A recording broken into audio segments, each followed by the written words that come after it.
Greetings, Dr. Jeffrey Scott here. This is my weekend market update for the week with Sunday, June 16th, 2024. My email address is hgsidoc@gmail.com. And if you're new to my channel, if you like this, give me an up thumb. If not, a down one, and give me a note of why. And in the remarks or through my email address, I'm always welcome to improve.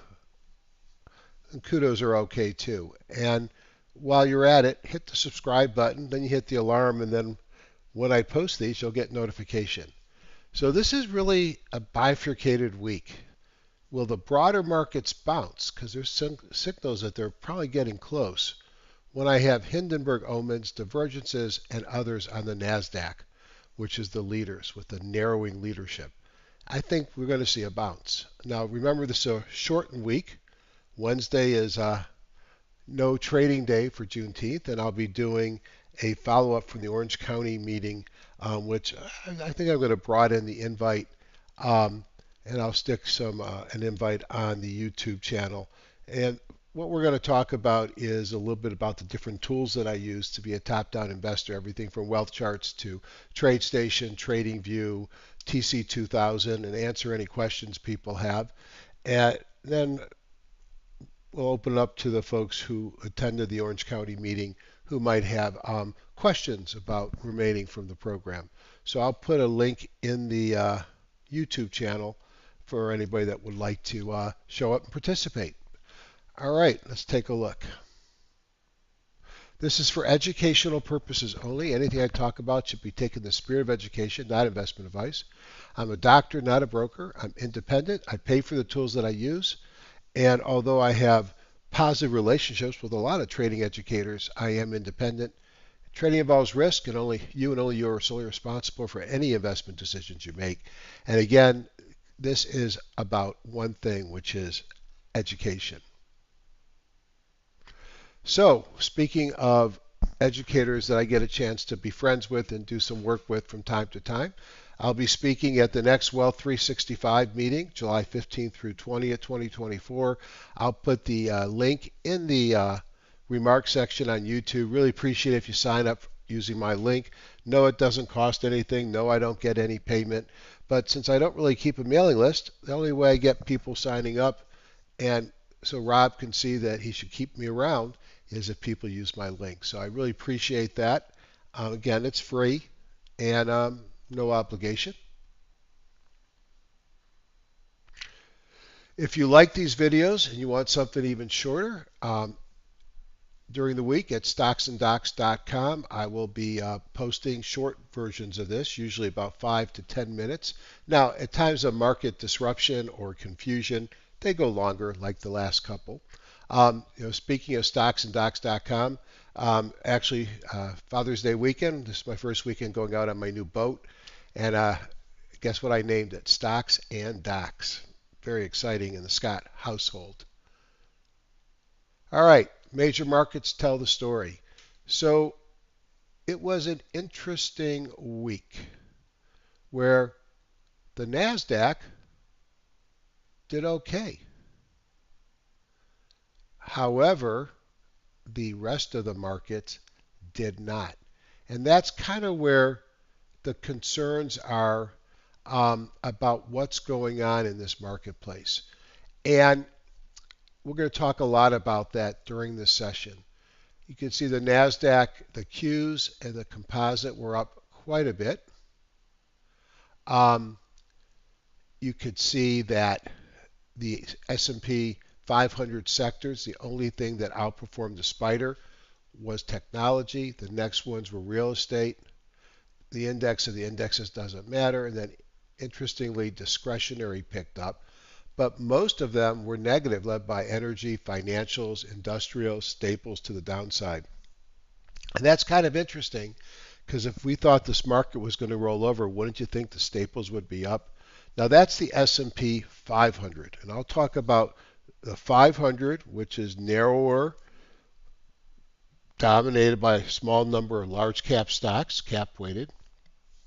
And we'll talk about the S&P 1500, which is the 500 plus the 400, which is the mid caps, plus the 600, which is the small caps. So it gives you a little bit better sense of a more broader market. So the Q Edge tool, which is this tool here, gives me a real-time snapshot during the day, and it gives me a clue as to what's driving the market. This is from superiorprofit.co, Sagar Nandi, good friend of mine who I always mispronounce his name, and he's nice enough to not say anything about it. But this gives me so much information. I've got multi-monitors like most people do, and this will sit on one all day long. In fact, if you're wondering what it actually looks like, it kind of looks like this on my monitor. And just to give you a sense of what I'm looking at, and this is off, so I have to just start it up. So because it's going to run, I'll go back here. It tells me that on Friday, all the sectors in the S&P 1500 were down. 92% of the industry groups were down, and 82% of the stocks were down. So I'm a top-down investor, so that tells me it was a tough day to make money to the long side. If you look here, you can see all the sectors were down in the S&P 1500, again, much broader than the 500. It tells me here that 76% of the stocks in the S&P 1500 are below the midline of their Bollinger Bands. That's decidedly bearish and worse than on one day before when it was 67%. The other thing I see here is that I've got 11%, almost 12% of the stocks in the S&P 15 have now squirted below their lower Bollinger Band. And that's also important because that suggests to me that we're starting to get oversold on the broader indices. Now, as Cigar pointed out on his video, you can get to minus to 30% below the Bollinger Bands. So we got more ways to go, but we're getting to a point where it wouldn't shock me to see the broader markets rebound. Whether or not the NASDAQ 100 stocks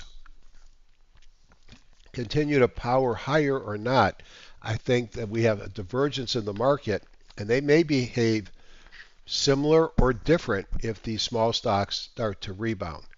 How bad has this market been? If you look out, and this is 1 month, 10 days, 5 days, 2 days, or 1 day, there have been, over the last month, 91% of the sectors have been down, and 91% have been down over the last 2 weeks. 83 and 82% of industry groups, and 76 and 77% of stocks. If you've struggled to make money, it's simple. You haven't been in the right stocks. That sounds so obnoxious and mean, but really there's a small handful of stocks, Apple, Microsoft, Nvidia, Broadcom, that are leading this market higher, Netflix. And it's such a narrow set of stocks that if you're not in those leading stocks, you're lagging. And I think we saw that this past week, and certainly the last couple of sessions. Now, this is the Q Market Breadth tool, and I like to look at it because it has so much information. We can see how in white, the stocks above the 200, in yellow, the stocks above the 50 have dropped. Now, if you have less stocks above the 50 than you do above the 200, then that means you're stuck in Never Never Land, where they're above the 200 and less than the 50. Not necessarily the best place. If you look at advanced decline, it's to the downside, new high, up downs to the downside, new high, new lows, turning down. And then this little guy here is a Bango, which said on Wednesday, which was a super strong session. And this is a market breadth of a combined NASDAQ composite and the NYSE. This tells us that we had some irrational exuberance in the market. This line here tells me that on the 13-week new high, new low, or 3-month, we're getting down to reversal area. This is kind of where my thoughts about a reversal in some of the markets is probably close at hand. Here it tells me that growth is on fire and small caps are getting killed. If I look at this sheet, looking at the NASDAQ versus the NYSE, here's that Bango on the NASDAQ.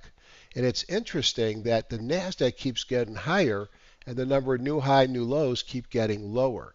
And the NYSE is just miserable, and it's already in below this line here, which means it's at a point where you start to expect a bounce. In fact, if we look at the Dow, the Russell 2000, and the S&P 1500, they're all giving us a signal that says we probably need to start thinking about looking for stocks at a bottom here or at markets at a bottom, because those are pretty simple, significant signals that we likely have a reversal coming sooner than later. Now, of course, the S&P 500 is not there, nor is the NASDAQ 100, because it's those large cap stocks that have been leading this market higher. Now, this is the Nick Drendel tool, and this tells me on Friday that the Qs and the spiders were up. And look at this. The big guys, including the Dow, finished at the top of their range, and the smaller caps finished closer to the middle. If you look at prices compared to their moving averages, and we look at the 50, for example, the Qs and the spiders are above them, but that's it on the major averages. Down here, you could see a preponderance of new lows versus new highs on the NYSE and on the NASDAQ. And I like to think that and believe that new highs in the markets are not usually built upon rising new lows. So that's another divergence. And if we look at the strength or weakness on Friday, software and gold miners led, semiconductors, internet staples were green, healthcare was neutral, and the rest sold off, led by cannabis, solar, and biotech. So one question I have to ask, why are rates going down?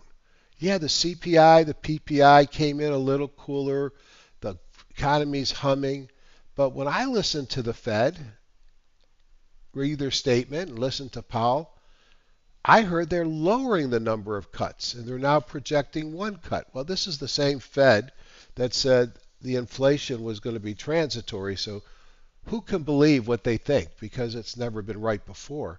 But that's reducing what the market is thinking. So if they're right, and the market was pricing in 2 to 3 cuts, and now they're going to start thinking one cut, does that impact on the market? So I'm concerned about that, and we have plenty of Fed speakers this week to clarify what's going on here. You could see in white on the 10-year and white on the 30-year over 4% declines in the level of interest rates on the 10 and 30-year bonds, and there are some good bond auctions this week which helped, and the index is just going higher as you'd expect. Is there a recession coming? Well, everybody's listened to me long enough, knows I'm in the camp that, yeah, there's always going to be a recession. And if you look at, for example, this is the yield curve of the 10 minus 2. This is the zero line. So we have been inverted for some time now, much longer than we saw in recent recessions. And the gray bar represents the recession, and you get the recession after you cross back up. Well, we're falling away on the 10.2, we're falling away on the 10.3. So that doesn't suggest that I have a recession imminent. I bet it waits till after we get a president elected and inaugurated. How about credit risk using the BOA U.S. High Yield Index Option Adjusted Spread? Now it hasn't spiked. It spikes during recessions. And then what about economic progress? And the Philadelphia Fed Diffusion Index is still positive, though it came down. Now, for the most part, the recessions in the gray bands occur when we get to minus 20. And we were at minus 20 for a heartbeat, and it didn't cause a recession. And you could see even in 2020, which was a pretty short one, that there was a recession there. Are we getting oversold on the short term? Well, it depends on how short. This is going back to 2023, but I could take this back 20 years. And when this line gets anywhere close to this line here, it tells me the market's way oversold and I expect a bounce. Well, we're almost there. Funny thing is, stocks above the 200 and stocks above the 40, although they've come down a bit, they're both well above traditional reversal areas.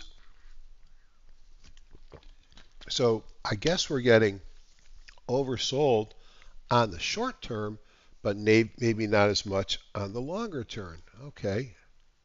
And then what about AD divergences? And after I put this together, I wanted to change my notations, but I'm going to show you what I'm talking about.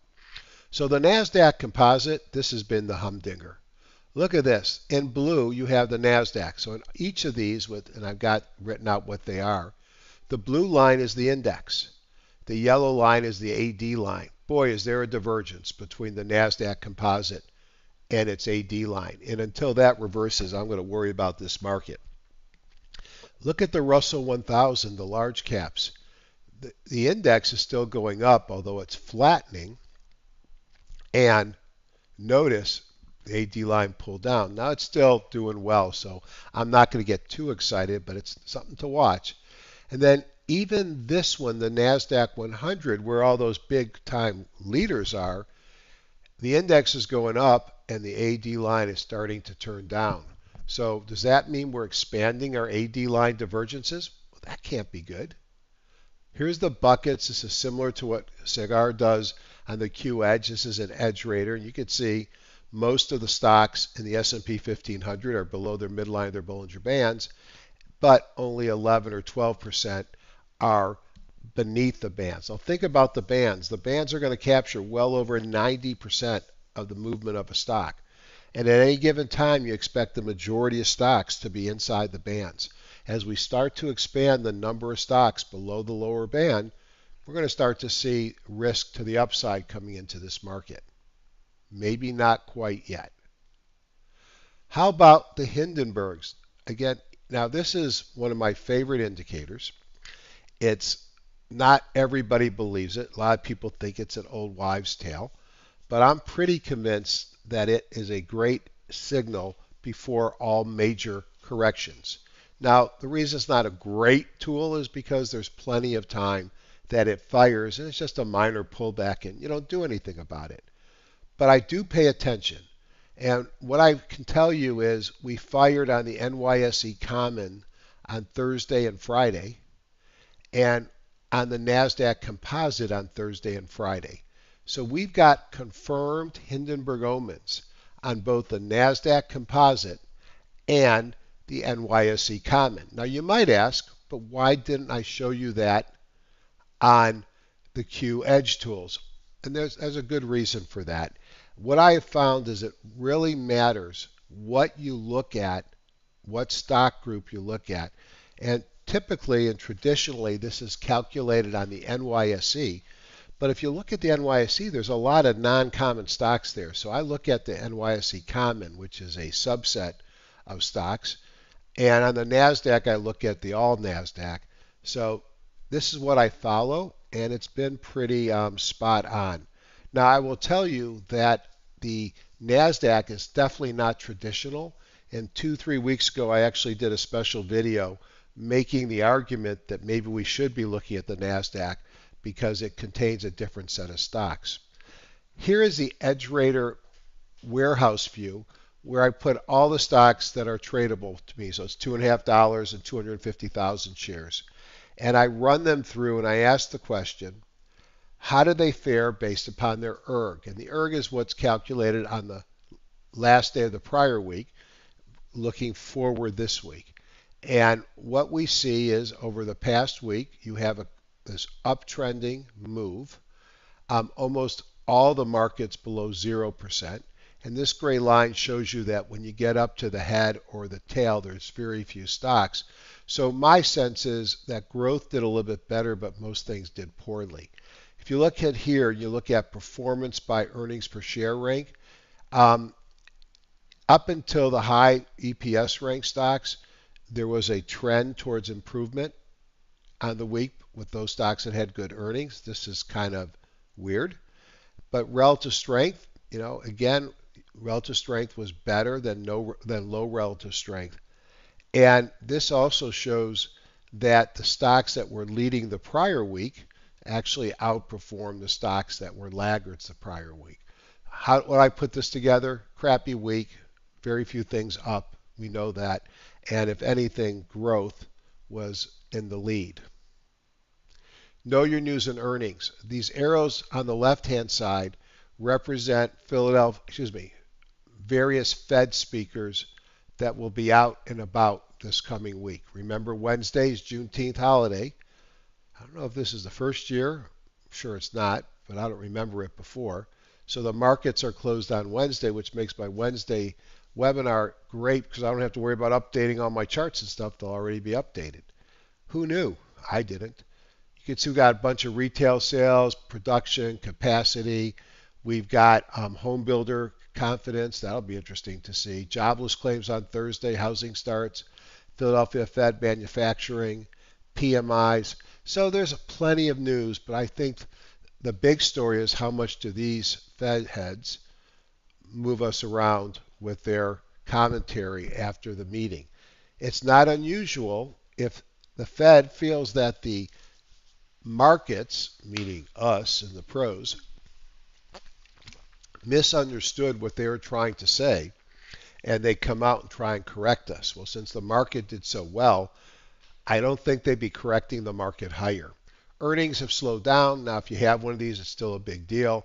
And it's a judgment call to hold stocks over earnings dates. It's bad judgment to not know when your stock's earnings date is scheduled. So let me tell you about this. And if you're watching my Stocks and Docs, or you came to my live meeting, or you're a fan of Ian, you would know what a leaders index is. When you think the market's getting toppy, you try and find stocks that are lower left to upper right. Stocks that look like this, the leaders in the market.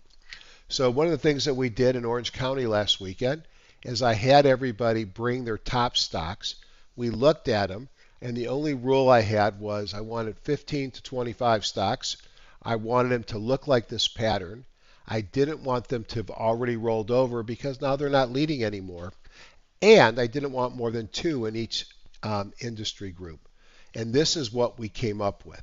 Now, the list is over here, and HDSI, one of the programs we'll talk about on Wednesday, is a great tool for a lot of reasons. And one of the reasons is you could make synthetic indexes. So this here is a synthetic index of all these stocks. And right now it is running up the 8 exponential moving average. It's above the 17, which is above the 50 and above the 200. Now, if this was a stock, you'd be worried about a climax run here and it's getting extended. But this index is going to give us an early warning sign. And when it breaks down, we'll know that if the market hasn't broken yet, it's going to break. So I use this as an early warning signal. You can make your own list in other programs, I'm sure. And except for the one here, it says filtered leaders index, the stocks in this are listed there. And some are probably already breaking down. So S&P, NASDAQ finished hit fresh record highs this week, closed 1.6, 3.2% higher. Other major indices logged declines. The Dow down 0.5%, the Russell down 1%. The mega cap is what worked. In fact, the equal weighted S&P was down.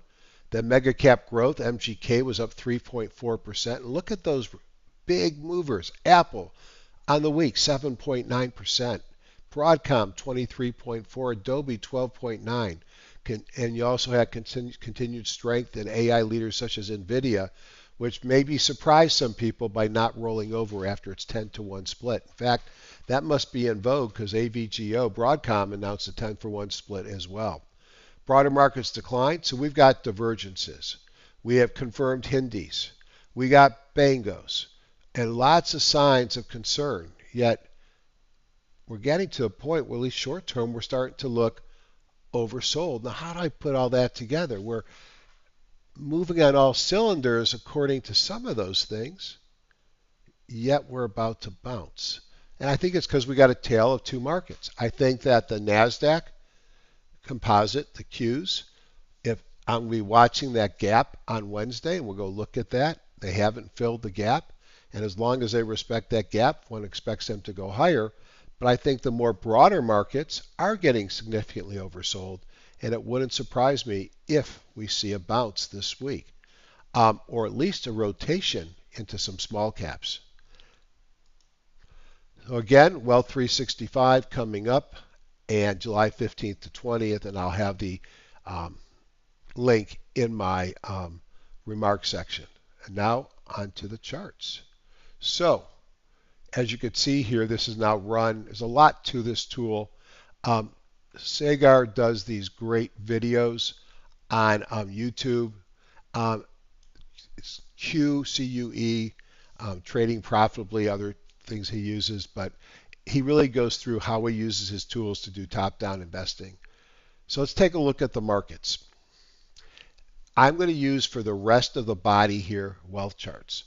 Now, I just want to define my tools and my rules for engagement. I use wealth charts because wealth charts is broad-based. A lot of people have it, and it's growing. It's complete from a perspective of data and scanners. There's upgrades, and they call it marketplace packages, which I have and you can buy. But it's really a complete great program and relatively stable. I still use TradeStation. It's a platform that you get from a broker. Stable is not its biggest word, but it's a very customized and flexible program. And we'll talk about some of the benefits of each. I use HDSI. Again, we'll talk about that on Wednesday. And then TradingView, I like the clean charting platform.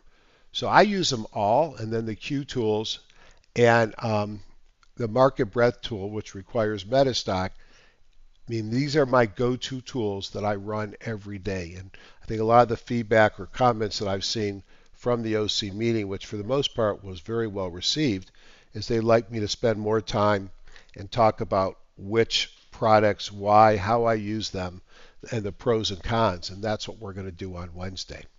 So let's take a look at the Spider 5 minutes. Friday to Monday, there was a small gap down at the open, and we traded higher. Tuesday, there was a small gap, open, and we pulled lower, and then something happened after the initial pullback, 10 o'clock, and the market rallied, and then it rallied a lot into the end of the day, to the point where it got higher than it closed the prior Friday. Now the question I had then was, gee, why? What happened? Did somebody leak the CPI? Did somebody figure out what the Fed was going to say? Who knows? Or were people just trying to get prepared for what turned out to be favorable news? Then we had this massive gap up here. And this gap Wednesday at the open was because of the CPI. I bet this time is probably around 2 o'clock. At 12 o'clock here, because what happened, actually, let's get this right. So in this area here is when the Fed minutes came out, and you could see a little bit of a pullback and a recovery. Then Thursday, we shook a little bit in the beginning. We didn't close much different than we closed the prior session. And then Friday, we pulled down at the open, and we closed close to where, or maybe even just below where it, actually above where it closed the prior day on Thursday. So step back, and what you see is 2 days waiting, a big gap up, and then really nothing after the gap up. And although this looks like big moves, that's 540, and that's 544. On 500, a 1% move is 5%. So over 3 days, we've lived in a very small area. Now, this is important here to me because we had a test here and a retest perhaps here. So this gap, maybe I'll put a rectangle in it.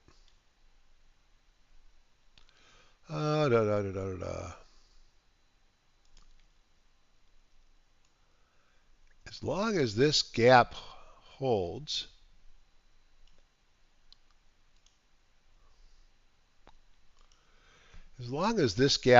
it's pretty hard for me to say that the NASDAQ and the spider and the large caps have broken. So I'm going to watch that. And that's going to be one of my clues and lines in the sand. If we look at the spider on the daily, you could see, and I took off some of the lines that were getting confusing, that what we thought was going to be divergence here, probably not. So let's take that out. Why? Because we've now set a higher high on the RSI. So I'm going to pull that out. If that was put in by the program, never mind.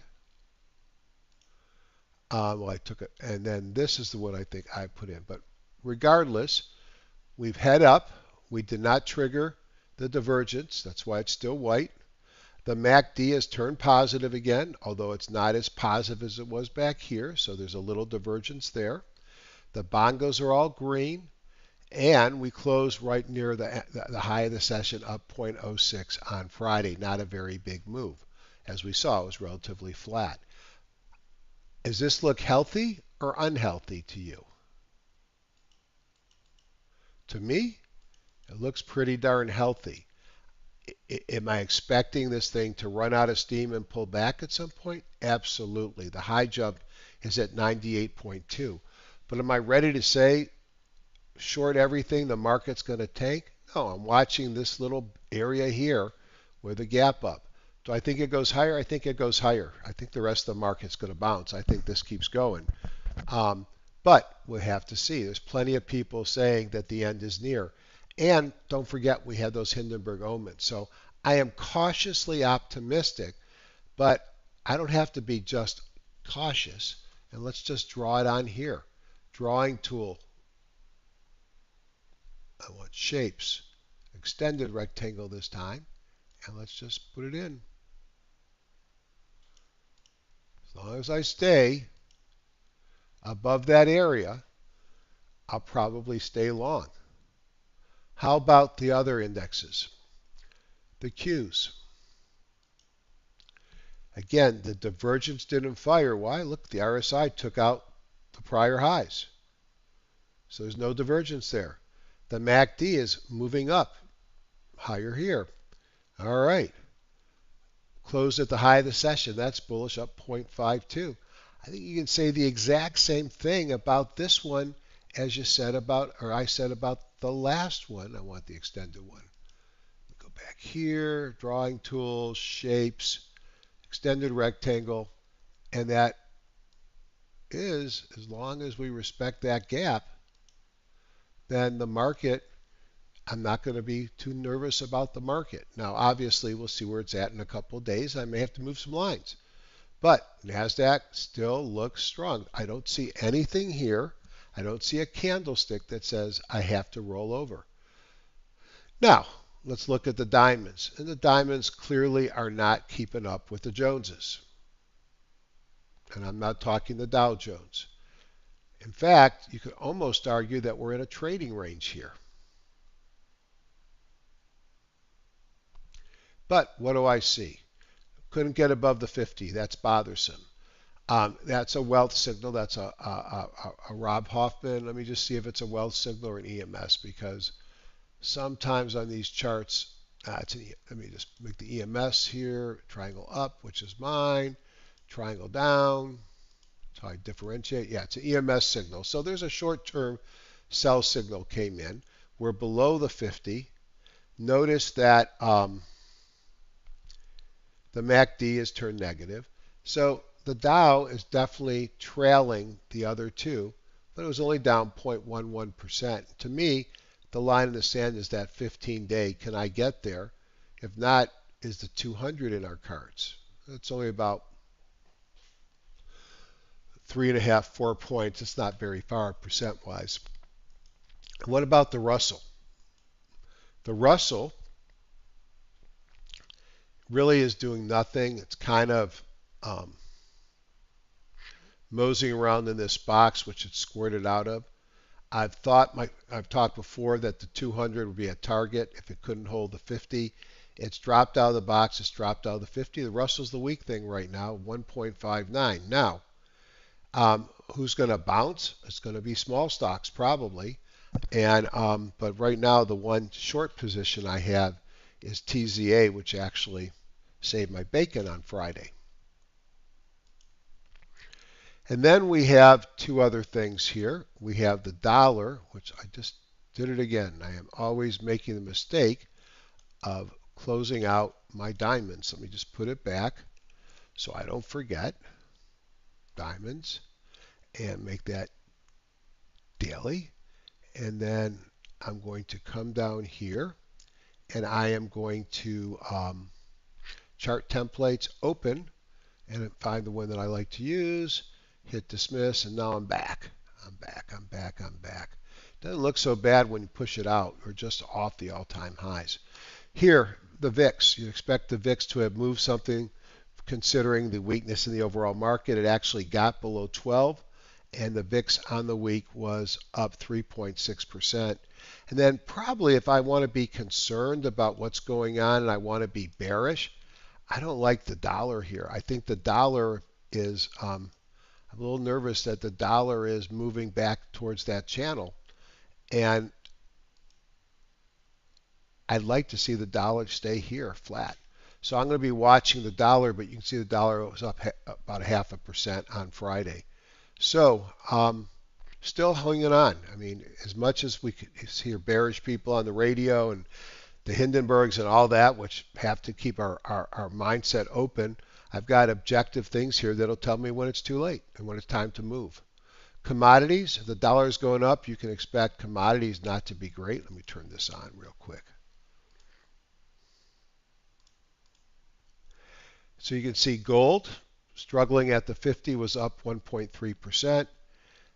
Silver on the right side of the 50 was down 2.19. Silvercrest Metals was one stock that looked kind of interesting, and if you think silver is going to bounce here, that might be something to consider. Oil struggling in between the 50 and the 200. On Friday, it was up 0.5%. And then if we look at natural gas, it seems to run up and fail at the 200 a lot, so that's what it's doing again here. Done it this whole time. So hard to get excited about natural gas. Now, the opposite from a satisfaction, if you're long perspective, the 10-year yields fell. We talked about that before. And Friday they had a green candle, but they were still down 0.5%. So I'd like to see the 10-year stay out of this trend, and I'd like to see the dollar. Right now they're going opposite directions, and that's where it's at. Speaking of opposite directions, if we look at my weekly market timing model, I'm looking at weekly charts, 30-period WMA, and my weekly Bongo, which is our momentum indicator. And my timing model says if my price is above the WMA and the Bongo is green, I get a buy signal. It was triggered back here on November 6th. We have been in a buy signal consistently on the spiders. On the NASDAQ, we also triggered on November 6th. We got whipsawed over here for a week or two before we flipped back to a buy signal. But for the most part, on both the NASDAQ and the spiders, we have been long the entire way up. Now let's go to the dark side. The Russell 2000. Many ways it's different. It is well below prior highs. And it closed this week on the weekly chart below the WMA. The Bongo's red. So we knew it was in danger here, and now it's in a sell signal. So that's weak, shows the market has weakened some. The last time it went in a sell signal, it quickly rebounded. And did I just do it again? I don't know how I did it again, but I think I did it again. So I'm missing out on, no, I think it's right here. So let's see. Let me just hit the escape. And then I've got the diamonds. And you can see the diamonds are now just below the WMA with the red Bongo. Now you need both to occur and the same bar to flip from a buy to a sell or vice versa. You stay that way until the next time they both hit again. And you can see the diamonds reversed the same time on November 6th. So I pay attention to this system, and the system here says mixed. NASDAQ and spiders, it's okay to be long. Be careful on the Russell and the diamonds until something happens. Breadth, no shocker. The equal weighted RSP ratio chart versus the spider shows you that the spider is in control, has been for a while. The equal weighted Qs versus the cap weighted Qs show you the Qs are in control. Qs versus the Russell, the Qs are in control. IBD 50 versus the FANGs, small cap growth versus large cap. It's about the FANGs. And I like to look at this just to show me what divergences exist, and they are. And then this is going to show me the strength of the S&P 500 sectors versus the spiders. And yes, we know in the spiders on the week, other things were up, although versus their prior week, but compared to the spider, that was in second place behind technology. So which one looks different than the others? Winner, winner, chicken dinner, technology. Everything else is pointing down. Real estate, maybe a little bit better, and utilities, and these are defensive. XLV looks horrible. Discretionary is bad. Materials is bad. Communications, even with Netflix, weakened. Energy, horrible. Financials, horrible. Industrials, horrible. And staples, horrible. The winning sector right now is technology.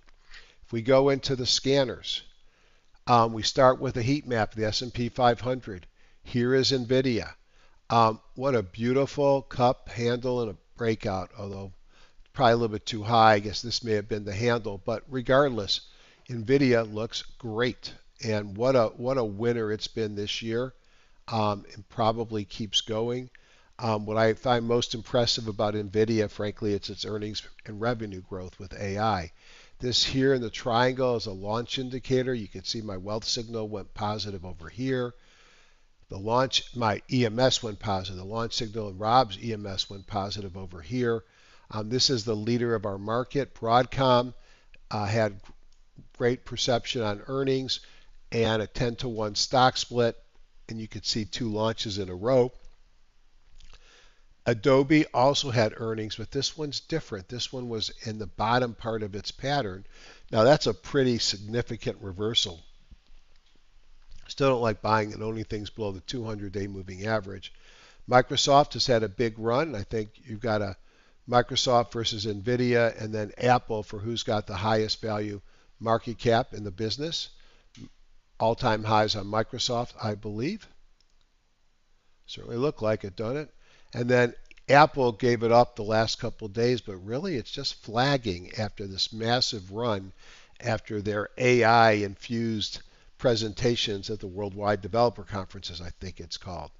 What's not working? Tesla's struggling, although Cathie Wood gave a huge price target on it. Amazon, not really struggling bad. It's just right now it's sort of a sideways motion. Meta has done well. It's just, right now, it's in a nice move above the 50, but doesn't look like it's going like some of the others we showed you, but I probably will. And then another one that's really been doing great is Netflix. I mean, goodness gracious, look at Netflix. It had volume and momentum and a breakout on the prior bar. Netflix looks very viable here. Now, I'm just going to take a quick detour and look at seasonality. Those are all NASDAQ 100 stocks. And if we look at the NASDAQ 100 and we look out 4 weeks, so let's see what dates we have here, because I think those dates are not going to work for me. So we are, actually they do work for me. 6/12 last week. Take it out to July 31st. And you look at Netflix, for example. Positive 7 out of 10 years, average return 786. Why is this giving me a different number? Because it's looking at just the next 4 weeks. So I have to move this 1 week up. And 1, 2, 3. Probably have to shorten this.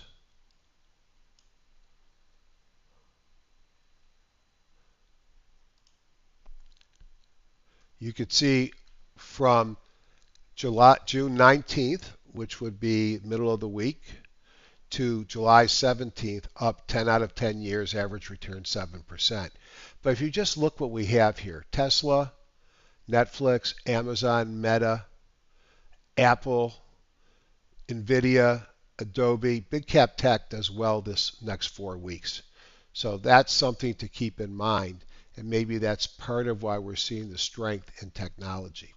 If I go and look at Wealth Scanner, and Wealth Scanner here is searching through a long list of ETFs of markets, industries, indexes, sectors, and the like.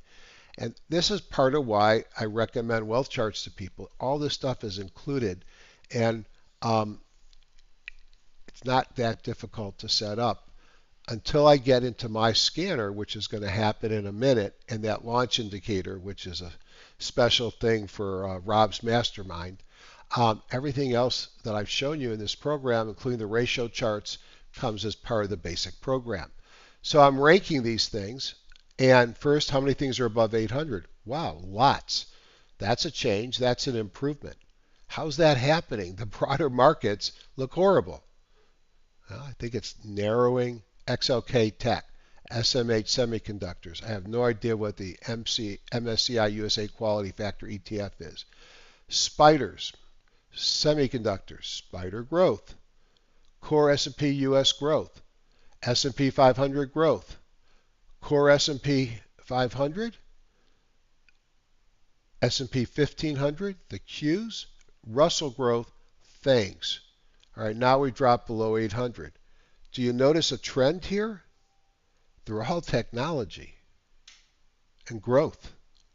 So let's take a look at stocks. Now, the challenge is the XOK has had a huge run. I like buying pullbacks, not extended stocks. When we looked over at the heat map, these things are getting extended. Yeah, my problem with Nvidia is I got drawings at 10 times higher price, so it's going to do that for a while. I'll go back and kill my drawings. That's extended. Is this a good buy point? It's probably going higher because it's Nvidia, but an opportune buy point. Apple's given me a flag. AVGO definitely is extended here. Adobe, it's not really extended because it's in a downtrend, but it had a giant move. I'm looking for pullbacks and uptrends to get in. I want to get in here. I want to get in here. And if you notice, that's when you're going to see my dots popping in, is when we're pulling back and turning around. So I may not find anything. Yes, I've looked, and it's slim pickings. Here's the semiconductors that have pullbacks in an uptrend. There's none. Here's the semiconductors here that have my momentum signals. And the one was Global Foundries, not exactly a leader. So not interested. All right, let's go.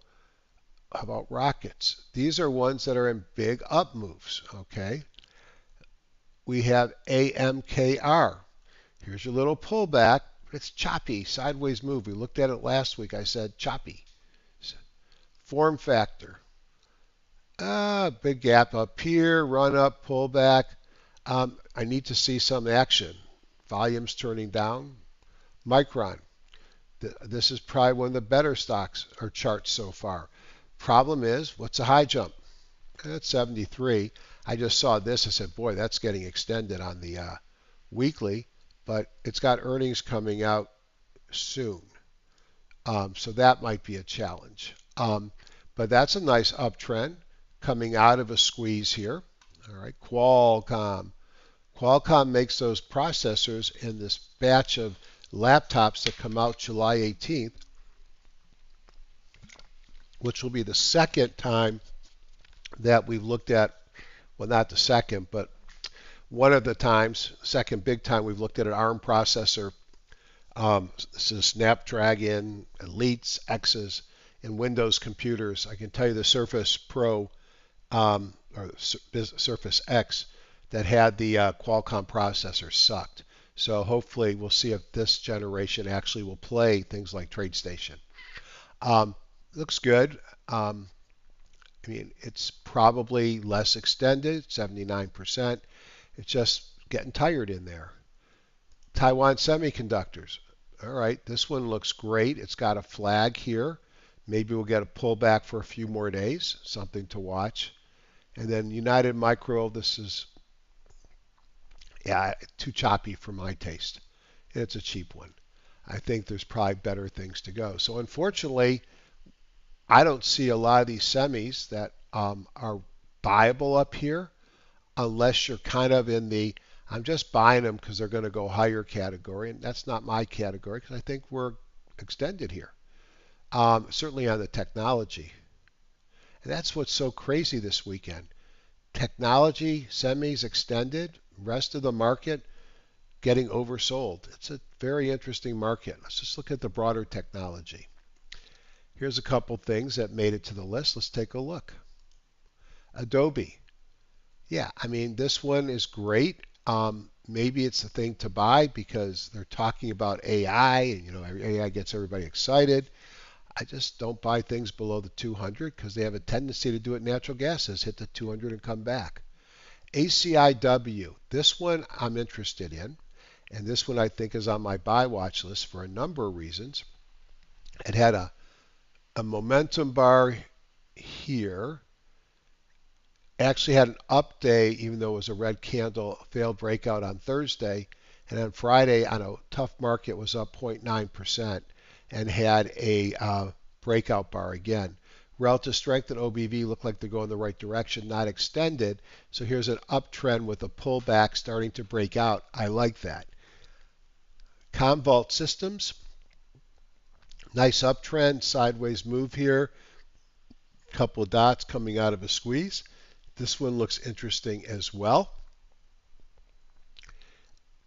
Elastica, I looked at this one and maybe it's getting set up. I wasn't that excited. It just didn't seem like it had a lot of oomph coming out here. And Synopsys, choppy. Expensive stock though. Wow. All right, so we had a few technology there. And I know if we go back and we just look at some of those momentum ups, there's quite a few of them here. This one, not that exciting. Maybe it's going to clear and break out here. Then that would be interesting. It might be something to watch. It was up 2.34% on Friday on decent volume. Had a gap, a volume, and a breakout bar. Not yet. Any of these else look good? Coherent. This is another one that's broken out and leading. Is it too far extended? Let's look at our objective number. It's 85, so it's getting there. I mean, this is where you wanted to found it, right? And then this was the volume, 4-dot breakout from a squeeze. Look at relative strength and OBV. We missed it. It's back a week or two. Fortinet, a lot of people talk about this, still below the 200. And OKTA, is this a place to buy it on the 200? Could be, but again, it's got a lot of work and a lot of resistance above it, so it's not the thing that I usually chase. So despite the fact that technology is leading, I haven't shown you some great stocks to just go out right now and buy, so I'm not going to stick with technology. Let's look at a couple of other stocks I liked. So I mentioned ACIW. I do like this one, and I do think this is one that I will be, not think, I know this is one that I'll be watching in the markets on Monday. Avalon Bay, this is a REIT, and this one seems to be breaking out. And here's your pullback, and now it's running again. Relative strength and OBV look good. It's not extended. I like that one. Invitation Homes is another one. This one I think has gone from being, it's not invitation, is it VH? Yep. This has gone from, I think, apartments to now actually building homes. Kind of a sideways move, so maybe it doesn't look as good as I thought it did. I just saw this move off the 50, after a pretty long consolidation with volume breakout momentum, relative strength and OBV picking up and not extended. So that's one I'll be watching. Two garbage plays. How about Republic's, maybe three? Republic Services. Again, this doesn't look like an uptrend with a pullback, but this is an uptrend. There's your pullback, and there's a wealth signal in EMS. Relative strength and OBV starting to set up. The relative strength's lagging a little bit here, but this one looks like an opportune point to be at least watching it. WCN, Waste Connections. Again, big uptrend pullback on the weekly and getting, looks to me like set up here on the daily off of the 50 and the 17, relative strength turning up. What's the other? It's not waste. Let's see, waste management. Here it is. No, we don't want the one. Just WM. Well, didn't like that. Let's try that again. WM. Yeah, WM. I wanted to look at this because we had Republic and WCN. It may turn out to be fine, and it's a big uptrend, but it's pulled back a little harder. And then how about Hasbro? I think Monopoly Go is actually something people are doing. And the reason why I liked Hasbro, as you could see, uptrend, pullback, and then look at this, a breakout from descending trend line on good volume, a gap up, breakout momentum, squeeze, look at relative strength and OBV. So I think of all the stocks, the one that's most ready to go is Hasbro, and its earnings are not to, I think, July 25th. Lastly, let's just go look at the CAT combo, which has a lot of stocks in it from various watch lists that I follow. And let's just see if anything else comes up to the top on the pullbacks and uptrends list that I would want to talk to you about.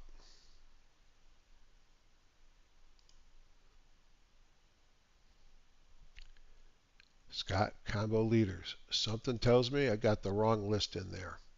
Let's go to, let's just,